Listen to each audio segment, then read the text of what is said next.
በስመ አብ ወወልድ ወመንፈስ ቅዱስ አሐዱ አምላክ። ስንክሳር ንዕለት 10 ሚያዝያ።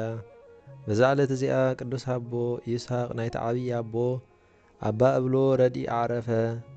እዚ ቅዱስ እዚ ናይዚ ዓለም ጣዕሙን ፍትወቱን ዝመነነ እዩ። ናብ ገዳማ አስቄጥስ ደይቡ መንኮሰ። ንኣባ እብሎይ ከዓ ረድኡ ኮነ። 25 ዓመት እናኣገልገሎ ተቐመጠ። ስግኡ ክሳዕ ዝደርቕ ዓብይ ተጋድሎ ተጋደለ። ፍትወት ስጋ ዝኾነ ኩሉ ሕሊንኡ ቀተለ። ኣብ ቅንዑ ሓሳባቱ ጸንዐ። ህድኣት ትዕግስቲ ወሰኸ። ኣብ ግዜ ጸሎታትን ቅዳሴያትን ክልተ ኣእዳዉ ንድሕሪት ኣሲሩ ርእሱ ኣድኒኑ ቅዳሴ ቁርባን ክሳዕ ዝፍጸም እናበኸየ ብፍርሓት እግዚኣብሔር ይቐውም ነበረ።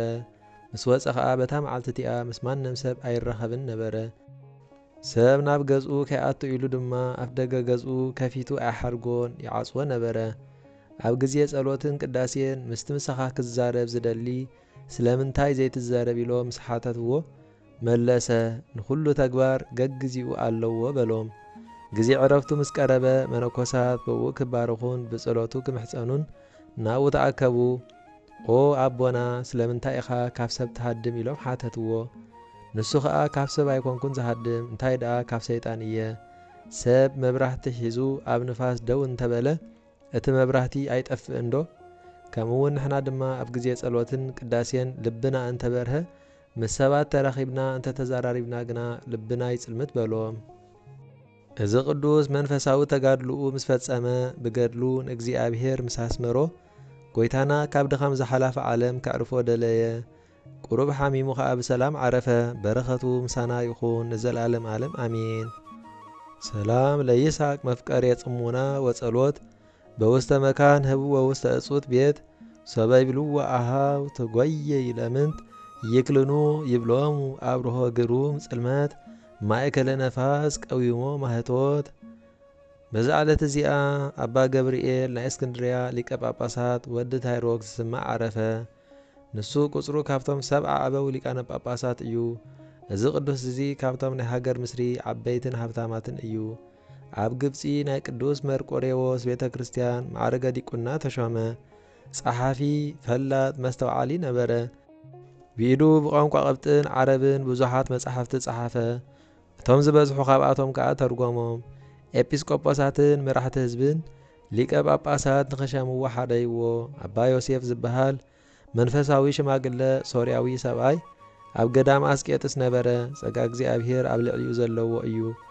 ገለ ነገር ከይኮነ ከሎ ዝርኢ ብመንፈስ ቅዱስ ዝዛረብ ነበረ። ዓበይቲ መነኮሳት ናብኡ ተኣኪቦም ነዛ ክብርቲ ሹመት መን ይሓይሽ ኢሎም ሓተትዎ እሞ ገሊጹ ክነግሮም ለመንዎ። ንሱ ኸዓ ገብርኤል ዝተባህለ ሰብኣይ ወዲ ታይሮክ በሎም።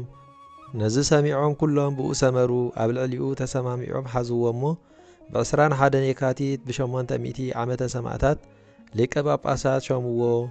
ናብ ገዳመ አስቄጥስ ምስ ከደ ኣብታ እምነት ኣብ ፍጻሜ ቅዳሴ ባስልዮስ ምስ መለኮቱ ሓደ ኾነ ዝብል ወሰኸ። እቶም መነኮሳት ከዓ ንሕናስ በዚ ኣይለመድናዮን በልዎ። ንሳቶም መለኮቱ ምስ ትስብእቱ ሕውስ እዩ ኢሉ ከይሓስብ ኢሎም ስለ ዝፈርኡ እዮም። ድሕሪ ብዙሕ ምርምር እዛ ቓል እዚኣን እቲ ዝስዕባ ብዘይ ፍልልይ ብዘይ ምድብላቕ ብዘይ ምትሕዋስ ዝብል ተሰርዐት። ብጽቡቕ ምቕባል ከዓ ተቐበልዎ። ክሳዕ ሎሚ ከዓ ተሰሪዓ ትርከብ። ብዘበኑ ብዙሓት ምግባረ ሰናያት ተሰርዑ። ንምዉታን ኣብ ውሽጢ ቤተ ክርስቲያን ምስርን ቃህራን ከይቀብርዎም ኢሉ ወገዘ። ደጊሙ እውን ነቶም ኣብ ውሽጢ ኣብያተ ክርስቲያናት ቀቢሮሞም ንዝጸንሑ ንኹሎም ከውፅዎም ኢሉ ወገዘ። እዚ ኣቦዚ ብዛዕባ ርስቲ ሙታንን ብዛዕባ ካልኣን ቀኖናን ናይ ፍርድን ፍትሕን ደረሰ።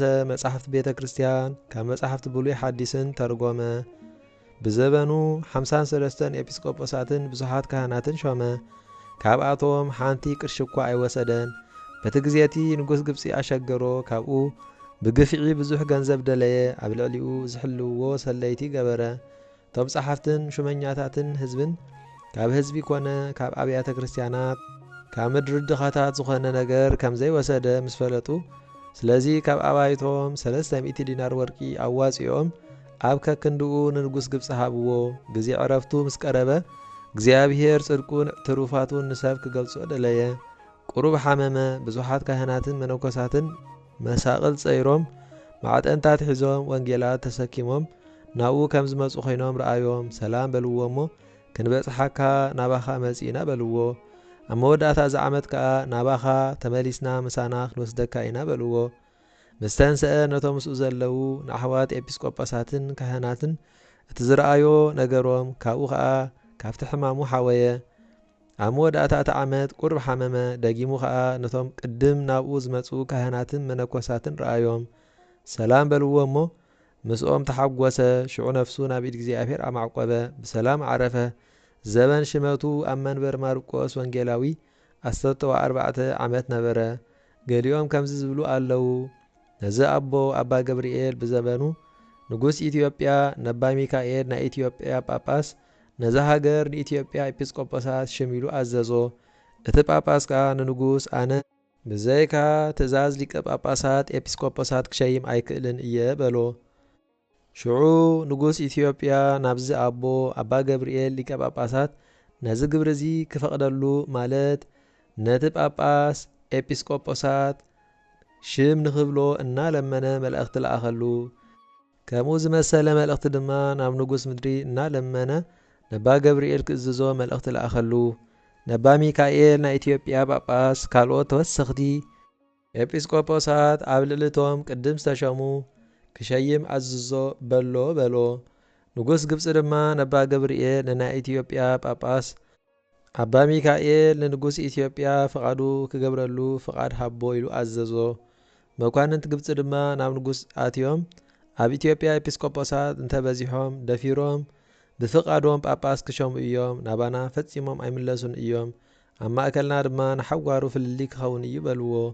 ንጉስ ምስር ከዓ ነዚ ሰሚዑ ንኣባ ገብርኤል ከምዚሉ ኣዘዞ።